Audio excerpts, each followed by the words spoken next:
सोलोकिज्म का 573 चैप्टर आ चुका है और भाई यकीन मानना तुम स्मैश करने वाले इस चैप्टर को बहुत अच्छे तरीके से। तो यार ये चैप्टर बहुत ज़्यादा इंटरेस्टिंग है, तो मैं डायरेक्टली चालू करना चाहता हूँ। Let's go. तो पिछले चैप्टर में हमने देखा था जहाँ पे जॉन ड्रू और सैमुअल सो की लड़ाई स्टार्ट हो गई थी, मतलब होने वाली थी। तो ये भी यहीं से चालू होती है। तो स्टार्टिंग में जॉन ड्रू कहता है कि तू लड़ाई के बीच में हंस रहा है, शायद तेरे को लड़ाई करने में कुछ ज़्यादा ही मज़ा आता है। इतने में सैमुअल सो काफ़ी अच्छी पंचिंग लैंड कर देता है, लेकिन उससे से अपना जॉन ड्रू रोक लेता है। लेकिन इस बात से सैमुअल शो भी काफ़ी शॉक था कि भाई इसने ये वाला अटैक कैसे रोक लिया, क्योंकि एकदम मैचिंग के लेवल पे चल रहा है। तभी कोई कहता है कि जो कमांडर होता है वो 1000 सोल्जर को लीड करता है और डार्क क्रोकोडाइल सोसाइटी में इसका बहुत ज़्यादा इंपॉर्टेंट होता है इस टाइटल का। और इस टाइटल के लिए तुम्हारे पास कॉम्बैट एबिलिटी और दिमाग दोनों ही चाहिए। अगर 1000 स्क्वाड लीडर्स को मिला दिया जाए तो वो जाके 1000 लीडर के बराबर बनता है। और डार्क क्रोकोडाइल सोसाइटी में ऐसे भी कई सारे लोग हैं जो इस 1000 वाले लेवल के लाइक कमांडर से भी बहुत ऊपर जाते हैं। और ये बोलते हुए किसका रेफरेंस दिया जाता है? उस गंजे का और जॉन ड्रू का। देखो मुझे इसका नाम पता है, बट स्टिल मुझे इसे गंजा बोलने में ज़्यादा मज़ा आता है। सो प्लीज़ मुझे गंजा बोलने के लिए अलाउ करो। और ये जो काफ़ी 1000 लेवल से भी बड़े होते हैं, ये किसी भी कमांडर को आउटरैंक कर सकते हैं बहुत ईजिली। और तुम ये कह सकते हो कि ये 10,000 लेवल के सोल्जर को लीड कर सकते हैं। ये दोनों पैचियन को सर्व करते हैं और काफ़ी ज़्यादा खतरनाक ताकत रखते हैं। और ये सारी बातें बता रहा होता है जेम्स ली। और जेम्स ली गिताय इनसे पूछता है कि मैंने शायद सुना है तुमने सैमुअल सीओ को भेजा है इंचियन को एक्वायर करने के लिए। तो गिताय रिप्लाई में कहता है कि देख भाई, मैं तो नहीं जानता कि सैमुअल सीओ कौन है, बट इसे पक्का गोकिम ने भेजा होगा इसकी कैपेबिलिटी के अनुसार। तो जेम्स कहता है कि तुम्हें तकरीबन 2 ऐसे लोगों को भेजना चाहिए था जो 1000 स्क्वाड को लीड कर सके, या ऐसे ही इंसान को कुछ हायर करना चाहिए था तुम्हें। तो गिताय किम कहता है अबे बहुत चापलूसी हो गई, तू एक्चुअली बताइए स्ट्रॉन्ग कितने हैं। तो जेम्स उसको बताता है कि तुम्हें अगर याद हो तो तुमने काफ़ी सारे किंग्स को बुलाया था जो कि प्री जनरेशन और फर्स्ट जनरेशन थे और काफ़ी अलग अलग रीजन से थे, लेकिन ये काम सिर्फ वो दोनों ही कर सकते हैं। तो गिताय पूछता है क्या कर सकते हैं वो दोनों। तो जेम्स कहता है कि वो दोनों ही उन सबको एक साथ निपटा सकते हैं। सो यहाँ पे इन दोनों का लेवल पता लगता है कि एक्चुअली वो गंजा और ये जॉन ड्रू इतने ज़्यादा स्ट्रॉन्ग है कि ये प्री जनरेशन और फर्स्ट जनरेशन के जितने भी किंग्स बुलाए गए थे गिताय किम ने, उन सबको बहुत ईजिली निपटा सकते हैं। तो इसका मतलब है कि सैमुअल शो साथ बहुत गंदा पिलने वाला है। तभी दिखाया जाता है जॉन ड्रू काफ़ी खतरनाक हमला करता है सैमुअल के ऊपर, और सैमुअल बहुत ही मुश्किल से इस अटैक को रोक पाया होता है। तो जॉन ड्रू भी तारीफ करते हुए कहता है कि देखो तुमने डिसीजन तो अच्छा लिया है, अगर तुम ये डिसीजन नहीं लेते तो शायद तुम्हारी बॉडी के खरपच्चे उड़ चुके होते अभी तक, क्योंकि अटैक बहुत ज़्यादा पावरफुल था। जो कि सैमुअल शो ने कैसे रोका था? अपने वो ब्रेस नकल द्वारा, जो कि वो अपने हाथों में अक्सर पहनता है जब वो क्रेजी मोड में जाता है, अगर तुम लोगों ने ध्यान दिया हो तो। लेकिन सैमुअल शो भी अपने दिमाग में प्लानिंग बना रहा होता है, वो भी इसके अटैक्स को ब्लॉक कर रहा होता है और चांस देख रहा होता है कि मैं कैसे ना कैसे करके चांस देख के इसके ऊपर अटैक कर सकूं।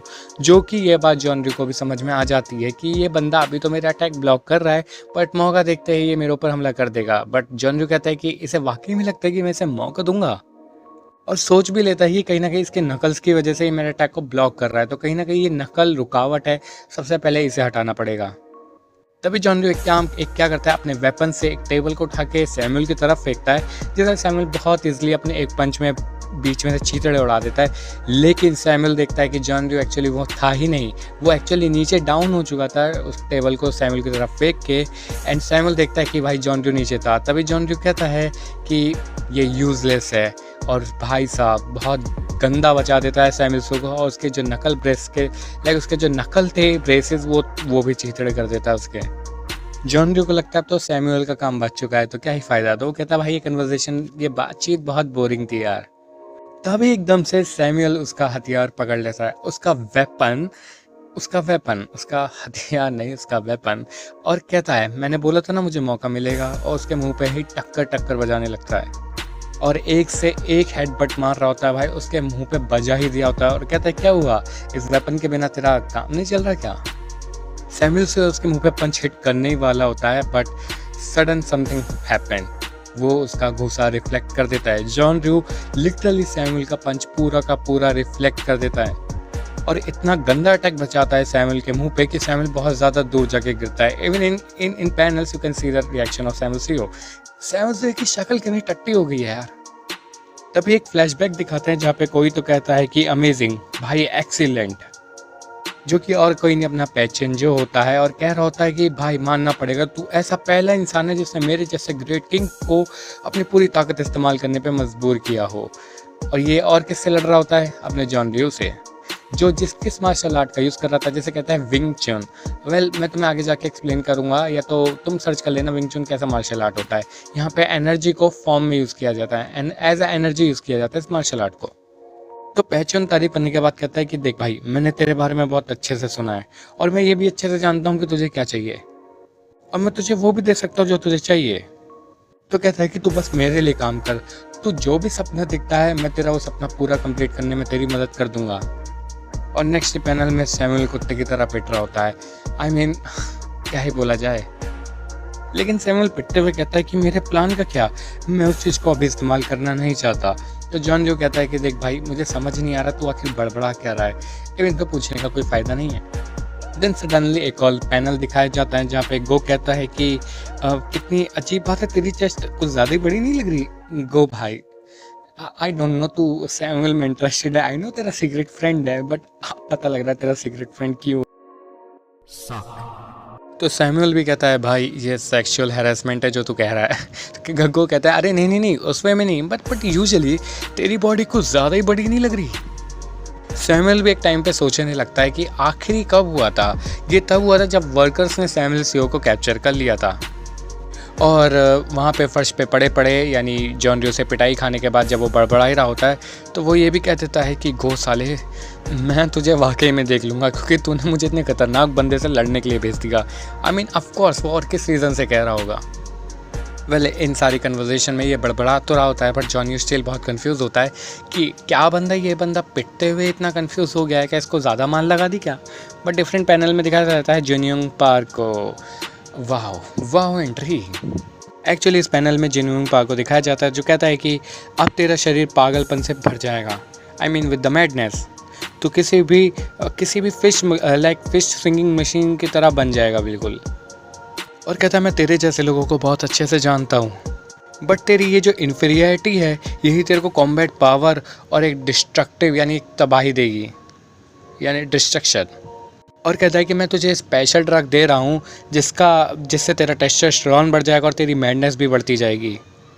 लेकिन कहीं ना कहीं मुझे तेरे अपोनेंट पे दया आ रही है, क्योंकि उनका अपोनेंट वो होगा जिसका गुस्सा तो बढ़ता ही जाएगा, उसके साथ साथ उसकी ताकत भी और ज़्यादा बढ़ती जाएगी। और कहता है सैमुअल सीओ, इस ड्रग का वैसे तो कोई साइड इफ़ेक्ट नहीं है, लेकिन चिंता मत कर, अगर फिर भी कोई साइड इफ़ेक्ट होता है तो इसका मतलब है तेरे अंदर कुछ खास बात है, यानी तेरी बॉडी कुछ खास है।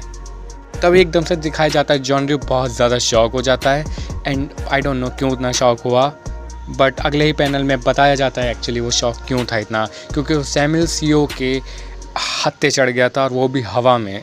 Just look at this panel भाई, ब्रो हम्बल्ड इन 2 सेकेंड।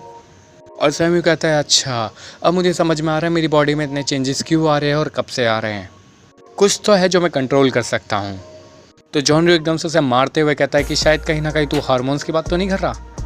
लेकिन उतने में जॉन रियो के बड़ा ही गंदा घूसा लगता है उसके पेट पर, उसके बेली पर। फिर देन सडनली वो कहता है, सैमुअल से कहता है फेस। जितने में जॉन रियो को पता लगता है फेस, इसका मतलब उसके फेस पे मुक्का पड़ने वाला बड़ा गंदा वाला। उतने में उसके पड़ भी चुका होता है, देखो वो हाथ तो लगा लेता है, बट स्टिल मुक्के का इम्पैक्ट इतना ज़्यादा था कि भाई जॉन रियो बहुत पीछे जाके गिरता है हवा में। और उसको इतना पेलने के बाद सैमुअल से कहता है बेटे ज़रा इधर आ। जॉन रियो कहता है तू हार्मोन कंट्रोल कर सकता है, तू मुझे पागल समझता है क्या। और कहता है कि तू हार्मोन्स कंट्रोल कर रहा है, इंसान ऐसे जैसे चाहे हार्मोन्स कंट्रोल नहीं कर सकता। तभी सैमुअल बड़े ही मतलब गंदे एटीट्यूड में कहता है कि बेटा मैं कर सकता हूँ। और हाँ, जैसा कि मैंने कहा था, तेरे हमले कुछ ऐसा ही लग रहा है जैसे किसी कुत्ते का खुजलाना। एंड वही सेम चीज़ रिपीट करता है सैमुअल। पहले उसके बेली पे बड़ा गंदा घूसा रख के मारता है, फिर एक और फेस पे मारता है। भाई बहुत डेडली मारा है, अगर तुम पैनल ध्यान से देखो तो जॉन रियो के बड़े गंदे गंदे घूसे पड़े हैं। फिर से सैमुअल सीओ कहता है कि बेटा वापस इधर आ। लेकिन तब तक जॉन रियो ज़मीन तक चिपट चुका होता है, क्योंकि उसके 2 मुंह पे लगे थे और 2 बेली पे लगे थे, और जो कि बड़े डेंजरस थे। अगर तुम पैनल देखो तो सैमुअल सीओ की बॉडी कितनी ज़्यादा बल्क हो गई थी। आई मीन भाई, अगर इस बंदे का घूसा खाएगा तो जाहिर सी बात है 2-4 में फ्लैटर होना तो बनता है। तो सैमुअल कहता है कि देख भाई, इस लड़ाई को यहीं एंड कर और किसी कुत्ते की तरह ही नीचे पड़ा रहे। और कहता है अब तू असल में बात करना चाहेगा, मतलब अब तुझे सच में कन्वर्सेशन करनी है या नहीं, इतना बता। बट एक और चीज़ बन में कहता है कि 10,000 स्क्वाड लीडर, सच में भाई इन लोगों से डील करना सबसे मुश्किल होता है, और उस बंदे को तो सबसे ज़्यादा प्रॉब्लम आने ही वाली है इनसे डील करते टाइम। यहाँ पे सैमुअल किसकी बात कर रहा था? यहाँ पे सैमुअल जेक की बात कर रहा था, क्योंकि जेक जिससे लड़ रहा होता है वो होता है वही गंजा, जिसका सेम लेवल होता है जॉन ड्रू की तरह 10,000 लेवल का, I mean commander, what ever it is, जो भी है। तो जेक की लड़ाई होती है उस गंजे से, जहाँ पे जेक उस गंजे के पेट पे बहुत गंदा घूसा मारता है, बट जेक शॉक हो जाता है क्योंकि उस गंजे को कोई दर्द फील नहीं होता। तो जेक उससे पूछ लेता है तुझे दर्द नहीं होता क्या? तो वो गंजा कहता है तुझे इस बारे में शायद पता है, यानी तू मेरे जैसे पहले किसी बंदे से लड़ चुका है ऑलरेडी, तो यानी तुझे पता है हमारी लड़ाई कैसे होने वाली है। तो जेक कहता है कि हाँ, मैं तेरे जैसे ऐसे किसी बंदे को तो जानता था और मुझे उसके लिए काफ़ी सैड भी फील होता है, तो कहीं ना कहीं मुझे उसकी थोड़ी बहुत याद भी आती है। और यहाँ पे अपना ऑली वैंग का पैनल दिखाया जाता है, जो कि भाई पर्सनली बताऊँ तो मुझे बहुत सुंदर लगा। अब यहाँ पे गंजा अपने आप को किसी मटके में देके मारता है, जो कि काफ़ी ज़्यादा ऑफकोर्स स्ट्रॉन्ग था, जिसके काफ़ी छोटे छोटे हिस्से उसकी बॉडी में चिपक जाते हैं। इसका क्या मतलब है? वो अपनी बॉडी को काफ़ी डेंजरस बना रहा है, यानी फाइट करते टाइम वो बहुत गंदा इंजर्ड करने वाला है जेक को। ये बात तो कंफर्म है कि वो जेक को बहुत गंदी इंजरीज देगा वो। तो गंजा कहता है कि शायद अब तुझे पता लगी गया होगा कि हम आखिरकार कैसे लड़ने वाले हैं। तो जेक भी कहता है हाँ बिल्कुल, क्यों नहीं। तो अब इस लड़ाई को स्टार्ट करें, और काफ़ी सेक्सी पैनल था ये जेक का ग्लव्स पहनते हुए। सो ठीक है, ये था लुकिज़म का 573 चैप्टर। तो भाई तुम लोगों को कैसा लगा मुझे पर्सनली प्लीज़ एक बार कमेंट करके बता देना, और अगर तुम्हारी तरफ से कोई एनिमे का सजेशन हो, मांगा हो, मानवा हो, तो तुम मुझे कमेंट में बता सकते हो। तब तक के लिए मिलते हैं नेक्स्ट सीरीज़ में।